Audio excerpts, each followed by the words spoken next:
Alam nyo ba na bawat taon, may mga taong namamatay dahil sa pagkakalubog ng sasakyan sa tubig? Kadalasan, hindi ito dahil sa banggaan o sugat, kundi dahil hindi nila alam kung paano tumakas kapag lumulubog na ang kotse. Sa video na ito, ipapaliwanag natin ang tamang paraan ng pag-escape mula sa isang sasakyang lumubog sa tubig. Magbibigay din tayo ng tips kung anong kagamitan ang makakatulong sa ganitong sitwasyon. Kapag ang kotse ay aksidenteng nahulog sa ilog, lawa, o kahit baha, ang pinakaunang mangyayari ay ang pagkawala ng kuryente. Ang mga bintana at pintuan ay hindi nagagana sa electronic control. Marami ang unang instinct ay buksan ang pinto. Pero dahil sa presyon ng tubig mula sa labas, halos imposibleng mabuksan ito.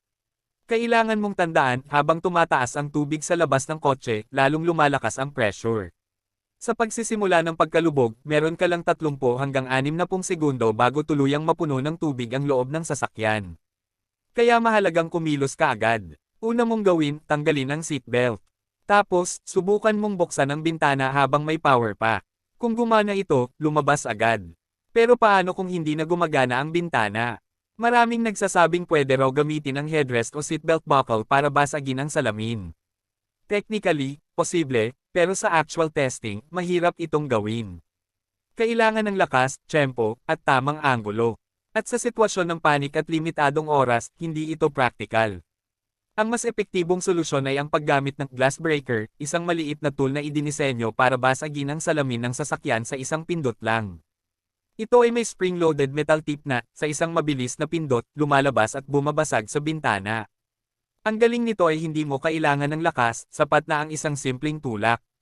Karaniwan, ang tool na ito ay may dalawang function. Una, bilang glass breaker para sa mga bintana. Pangalawa, bilang seatbelt cutter na kayang putulin ang sinturon kung ito ay na-jam. Sa isang demo test na ginawa sa isang tunay na kotse, ibinaba ito sa tubig para makita ang epekto.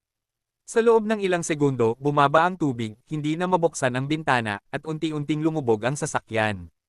Gamit ang glass breaker, isang pindot lang, basag agad ang bintana. Napakabilis, at walang kahirap-hirap.